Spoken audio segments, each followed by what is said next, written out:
मैं जनाब मेहमान ख़ुसूसी दोबारा आपका शुक्रिया अदा करते हुए, मेरे पास अल्फाज नहीं है कि जिस प्यार और जिस मोहब्बत से आपने हमें ये कहा कि मैं मिलने आ रहा हूँ और कश्मीरी जो वहाँ पर हैं उनसे मैं मिलूँगा। हम ये चाहते थे कि हम अपना प्रोग्राम बड़ा करेंगे, लेकिन वो इंशाअल्लाह वो हम प्रोग्राम रखना चाहते हैं। मैं चंद गुज़ारिशात है आपके सामने मज़ीद भी रखूँगा, मकबूजा कश्मीर के हवाले से भी और पाकिस्तान के हवाले से भी।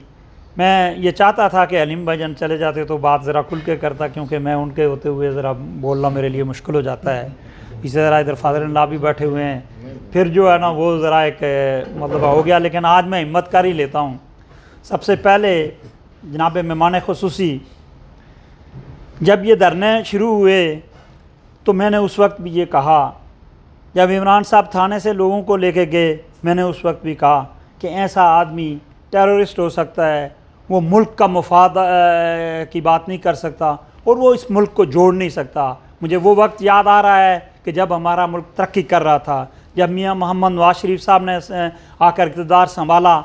तो ये बात मैं झूठ नहीं कह रहा हूँ, आप सब लोग विटनेस हैं, गवाह हैं कि हमारे मुल्क के अंदर क्या सूरत हाल थी। हमारे पास पानी नहीं था, बिजली नहीं थी। शेख रशीद साहब जिन्होंने बहुत कुछ कहा है, वो उससे पहले ये कह रहा था कि मैं इलेक्शन इसलिए आ रहा हूँ कि जहाँ जाते थे वहाँ बिजली नहीं थी, तो लोग वोट कैसे देते। ये वो लोग थे जिनको लाने वालों ने लाया, लेकिन उन्होंने जो हमारे मुल्क के साथ दुश्मनी की, उन्होंने धरने दिए। ताहिर अल कादरी साहब का भी नाम लूँगा मैं, टाइम थोड़ा सा मतलब वो हो जाएगा, मैं जल्दी अपनी बात ख़त्म करने की कोशिश करूँगा। लेकिन इन किरदारों का नाम लेना इंतहाई ज़रूरी है, जिन्होंने मेरे कायद मियाँ मोहम्मद नवाज शरीफ साहब के साथ जुल्म किया। जब जिस वक्त वो कोर्ट का फ़ैसला आया, वो साकब नसार और उसके प्यारे जजों ने जब ये फ़ैसला दिया कि जनाब हम नाल करते हैं, तो मेरी आंखों से आंसू बंद नहीं हो रहे थे। वो वीडियो बल्कि डॉक्टर गुलाम नबी फ़ाइज़ साहब तक कहीं पहुंची, तो उन्होंने मुझे कॉल करके कहा कि मैं आपके दिल का दर्द जानता हूँ।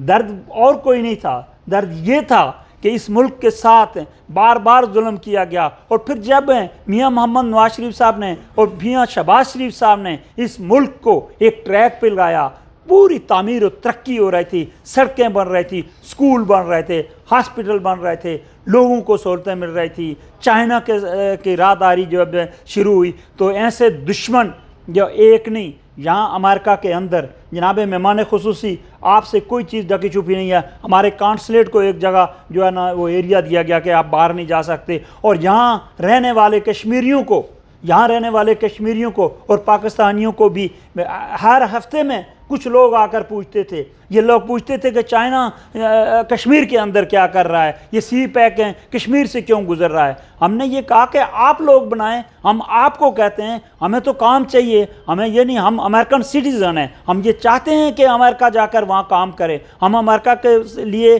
जो है ना हम आज भी दुआ करते हैं कि अल्लाह ताला अमेरिका को और तरक्की दे, लेकिन ये नहीं कि वो पाकिस्तान की तरक्की को रोकें। इसी तरह ये रास्ते हमारे रोके गए और कुछ लोगों को लाया गया, ताहिर अल कादरी साहब को भेजा गया, इमरान खान को भेजा गया, फंडिंग क्या हुई, वहाँ क्या हो रहा था, वो सब लोगों ने देखा है। वो ये बातें पुरानी भी हो गई, लेकिन ये बातें करना इसलिए ज़रूरी हैं कि जनाब मेहमान ख़ुसूसी हमें इन चीज़ों को देखते हुए नया जो दौर है, अभी भी आप ये देखें कि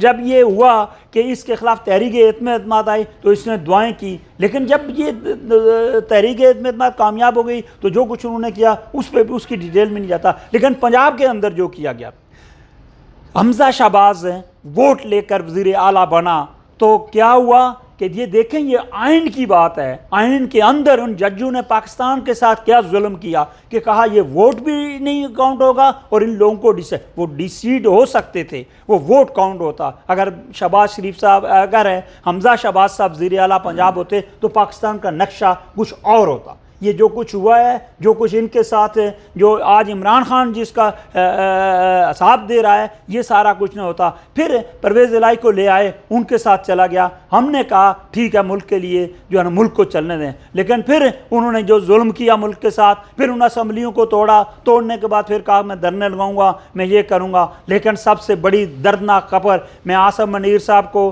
आर्मी चीफ को ये बात कहता हूँ कि सारे पाकिस्तानी आपके साथ खड़े हैं, जो मुल्क मुल्क पाकिस्तान के जिन लोगों ने जुल्म किया है उन लोगों को सख्त से सख्त सज़ा मिलनी चाहिए। वो सज़ा के हकदार हैं क्योंकि उन्होंने हमारे उन लोगों के, हमारे उन शुदा के साथ जुल्म किया।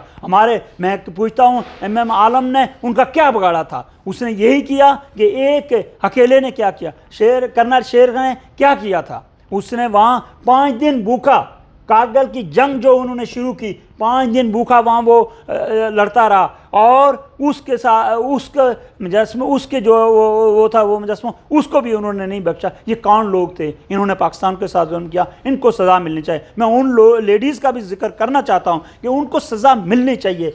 जनाबे वाली, जब ये कश्मीर बेचने के लिए वाशिंगटन DC, इमरान खान और उसके साथ कुछ लोग बैठे हुए थे, हम बाहर प्रोटेस्ट कर रहे थे। अज़ीम मियाँ साहब ने जाकर मुझे कहा कि ताज यहाँ क्यों हुआ? मैंने कहा मैंने वज़ीर ख़ारजा की स्पीच सुनी है, मैंने वज़ीर आज़म की स्पीच सुनी है, इन्होंने कश्मीर का नाम नहीं लिया। इन्होंने ये जो 20-25 हज़ार लोग जमा करके हमारा जो फंड्स हैं, हमारे टैक्स के पैसे जो हैं, लोगों को लाकर कश्मीर को बेचा है 35 और 370। उस वक्त इन्होंने ख़त्म करवा के डोनाल्ड ट्रंप के साथ बैठ के गप्पें शप्पें लगा के तो चले गए। लेकिन वहाँ क्या हुआ कि हम लोग वहाँ प्रोटेस्ट कर रहे थे, मेरे हाथ में एक बैनर था जिसमें ये लिखा हुआ था कि वोट को इज्जत दो। तो कुछ लेडीज़ आई, उन्होंने आके मुझे ऐसे घेर लिया और बातें शुरू कर दी। रोहिल डार साहब कहीं से आए, उन्होंने कहा ताज आपको इनके साथ क्या है, उधर चलो हमारी जगह वो है, वहाँ से वो मिलकर। मतलब ये है कि मैं बिल्कुल शार्ट करता हूँ, लेकिन ये चीज़ें जो है ना हमने देखी हैं, आंखों से देखी हैं। हम ये दुआ करते हैं कि अल्लाह ताला जो है ना आइंदा ऐसा माहौल पैदा न हो। पाकिस्तान के अंदर आप हैं और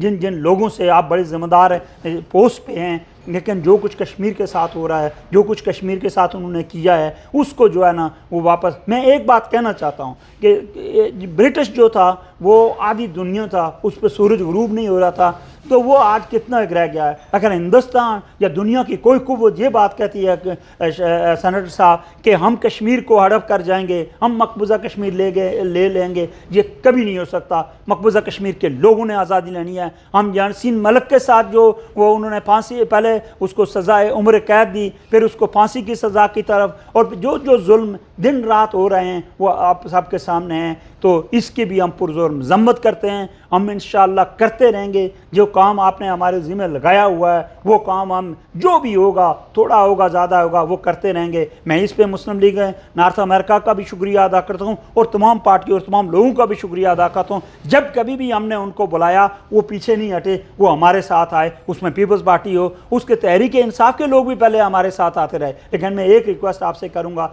कि तहरीक इंसाफ के पास जो लोग हमारे गए हैं, जो बहनें हमारी गई हैं, जो बेटियां, जज्बाती लोग जो 18 से 35 साल के लोग जो है, उनको हमने बर्बाद नहीं करना है, उनको दायरे के अंदर लाना है हमने। और मैं ये कहता हूँ कि जहाँ जहाँ मुस्लिम लीग की, पीपल्स पार्टी की, मौलाना फजल रहमान साहब की, जहाँ जहाँ कहीं लोग हैं वो उन लोगों के पास जाएँ और उन लोगों को आप ये बात समझाएँ कि जिन लोगों ने इस मुल्क के साथ जुल्म किया है, उन लोगों ने तो जुल्म कर लिया, लेकिन आप जो है अपनी जगह पे आएँ और इस मुल्क के लिए जो है ना इसको बेहतर करने की कोशिश करें, इसकी तरक्की के बारे में सोचें। तो मैं, टाइम है और भी बहुत सारी बातें थी लेकिन मैं इसको कट कर रहा हूँ। तो मैं आपका बहुत बहुत शुक्रिया अदा करता हूँ। अगर टाइम होगा तो हम बड़ा प्रोग्राम करेंगे, लेकिन अल्लाह ताला आपको सेहत दे। और कश्मीर के मामले में थोड़ा सा जो है वहाँ पर आपकी नज़र गहरी होनी चाहिए। कुछ चीज़ें ऐसी हो रही हैं जो कि उनके ऊपर कंट्रोल करना बहुत ज़रूरी है। मुस्लिम लीग को वहाँ जो है ना वो ज़रूरी है कि उसको दोबारा मतलब देखा जाए कि मुस्लिम लीग के अंदर जो है वो क्या क्या हो रहा है। तो मैं इसी पे अपनी बात ख़त्म करता हूँ, ज़्यादा टाइम हो गया है। बहुत बहुत शुक्रिया आपका। अल्लाह ताला आपको सेहत दे, लंबी ज़िंदगी दे। अस्सलाम वालेकुम।